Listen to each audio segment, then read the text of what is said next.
बिस्मिल्लाहिर्रहमानिर्रहीम। अस्सलाम वालेकुम। क्या सहाबा हाँ हुजूर सल्लल्लाहु अलैहि वसल्लम की तजहीज़ व तकफ़ीन छोड़कर फ़िक्र खिलाफत में लगे रहे? सवाल। सहाबा किराम और ख़ास तौर पर हज़रत अबू बकर व हज़रत उमर रज़ियल्लाहु तआला अन्हु पर एतराज़ किया जाता है कि वो रसूलुल्लाह सल्लल्लाहु अलैहि वसल्लम के कफ़न दफन में शरीक न हुए और खिलाफत व बैत के मसले में उलझे रहे। हुजूर सल्लल्लाहु अलैहि वसल्लम के गुस्ल और कफ़न दफन में शरीक होना कितनी बड़ी सादत थी और खुद मोहब्बत रसूल सल्लल्लाहु अलैहि वसल्लम का क्या तकाजा था? जवाब। ये किस्सा कि रसूलुल्लाह सल्लल्लाहु अलैहि वसल्लम का जनाजा बेगौर व कफन पड़ा था और सहाबा किराम हुजूर सल्लल्लाहु अलैहि वसल्लम की तजहीज़ व तकफीन की फ़िक्र छोड़कर खिलाफत की फ़िक्र में पड़ गए, दर हकीकत बिल्कुल ही बेसरोपा दास्तान है। असल वाक़यात ये हैं कि हुजूर सल्लल्लाहु अलैहि वसल्लम की वफ़ात पीर के रोज़ शाम के करीब हुई।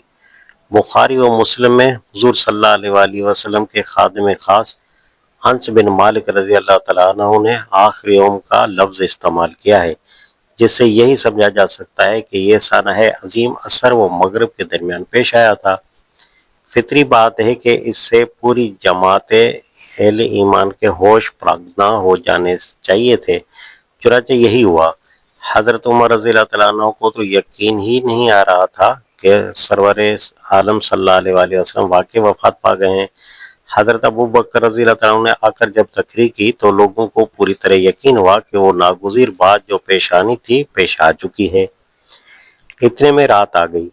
यह मुमकिन और मुनासिब न था कि रातों रात तजहीज़ व तकफीन करके हुजूर सल्लल्लाहु अलैहि वसल्लम को दफन कर दिया जाता, क्योंकि जनाजे में शिरकत की सादत से महरूम रह जाना उन हज़ारों मुसलमानों को नागवार होता जो मदीना तैयबा और उसकी नवाही बस्तियों में रहते थे।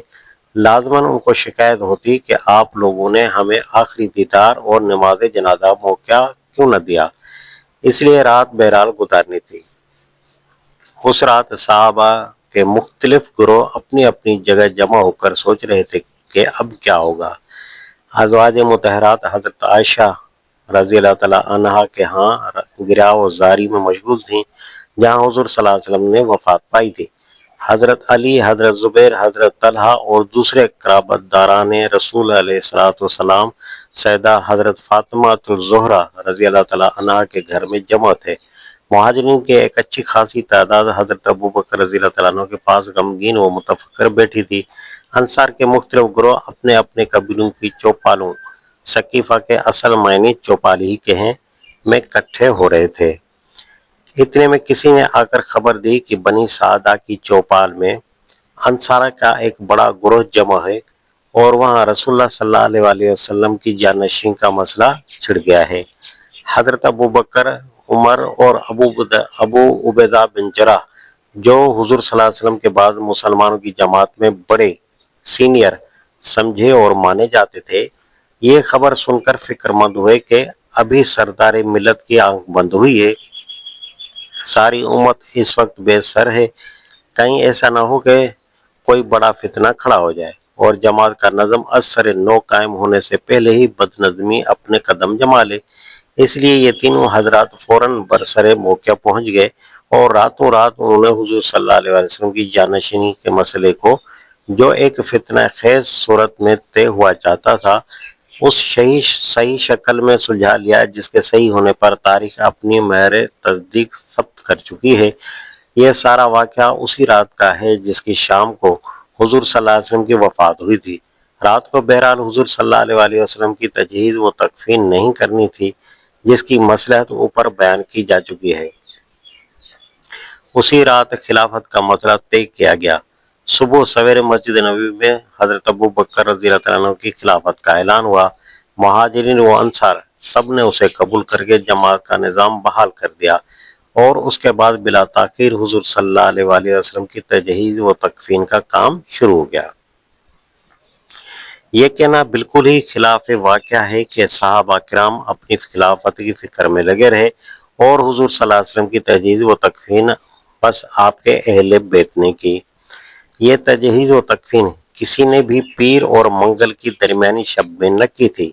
उसका आगाज़ मंगल की सुबह को उस वक्त हुआ है जबकि हज़रत अबू बकर रज़ियल्लाहु अन्हु की बैत ہو چکی تھی، اور یہ کام حضرت عائشہ رضی اللہ تعالیٰ عنہا کے حجرے میں ہوا ہے، جس کا ایک دروازہ اسی مسجد نبی میں کھلتا تھا جہاں مدینہ طیبہ کے سارے صحابہ جمع تھے، جہاں گرد و نواح کے لوگ وفات کی خبر سن سن کر چلے آ رہے تھے، اور جہاں حضرت ابوبکر رضی اللہ تعالیٰ عنہ کے ہاتھ پر بیعت کی گئی تھی۔ جن لوگوں کو کبھی مسجد نبوی کی زیارت کا شرف حاصل ہوا ہے اور جنہوں نے اپنی آنکھوں سے دیکھا ہے کہ حجرہ حضرت عائشہ رضی اللہ تعالیٰ عنہ جس میں سرکار مدفون ہیں اور مسجد نبوی کا مکانی تعلق کیا ہے، وہ یہ بات سن کر ہنس دیں گے کہ صحابہ مسجد نبی میں اپنی خلافت کی فکر میں لگے ہوئے تھے اور بیچارے اہل بیت حجرہ عائشہ رضی اللہ تعالیٰ عنہ میں حضور صلی اللہ علیہ وسلم کی تجہیز و تکفین کر رہے تھے۔ غلط بات تسلیم کرنی بھی ہو تو اس کے لیے بھی کم از کم کچھ سلیقہ تو چاہیے۔ یہ بات کہ حضور صلی اللہ علیہ وسلم کو غسل و کفن صرف آپ صلی اللہ علیہ وسلم کے اہل بیت نے دیا، یہ بھی خلاف واقعہ ہے۔ اس خدمت کو انجام دینے والے حضرت علی رضی اللہ تعالیٰ عنہ، حضرت عباس رضی اللہ تعالیٰ عنہ، فضل بن عباس رضی اللہ تعالیٰ عنہ، قاسم بن عباس رضی اللہ تعالیٰ عنہ، اسامہ بن زید رضی اللہ تعالیٰ عنہ اور شکران رضی اللہ تعالیٰ عنہ حضور صلی اللہ علیہ وسلم کے آزاد کردہ غلام تھے، اور انہوں نے اس خیال سے حجرے کا دروازہ بند کر رکھا تھا کہ لوگوں کا ہجوم باہر زیارت کے لیے بے چین کھڑا تھا۔ اگر دروازہ کھلا رہنے دیا جاتا تو اندیشہ تھا کہ زیادہ لوگ اندر آ جائیں گے اور کام کرنا مشکل ہو جائے گا۔ پھر بھی انصار نے جب شور مچایا کہ ہمیں بھی تو اس سعادت میں حصہ ملنا چاہیے، تو ان میں سے ایک صاحب اوس بن خولی کو اندر بلا لیا گیا۔ کفن پہنانے کے بعد سوال پیدا ہوا کہ حضور صلی اللہ علیہ وسلم کے لیے قبر کہاں تیار کی جائے۔ حضرت ابوبکر رضی اللہ تعالیٰ عنہ نے حدیث پیش کی، نبی کا انتقال جہاں ہوتا ہے وہیں اس کو دفن کیا جاتا ہے، اور اسی پر فیصلہ ہوا کہ حجرہ عائشہ رضی اللہ تعالیٰ عنہ ہی میں آپ صلی اللہ علیہ وسلم کے لیے قبر تیار کی جائے۔ حضرت ابو طلحہ زید بن سہل انصاری نے قبر کھودی، پھر لوگوں نے گروہ در گروہ اندر جا کر نماز جنازہ پڑھنی شروع کی، اور رات تک مسلسل یہ سلسلہ چلتا رہا، حتیٰ کہ منگل اور بدھ کی درمیانی رات کو نصف شب کے قریب دفن کی نوبت آئی۔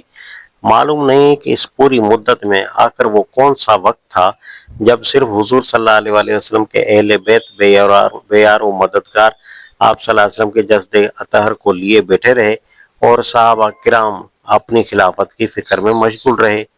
ترجمان قرآن، نومبر 1958۔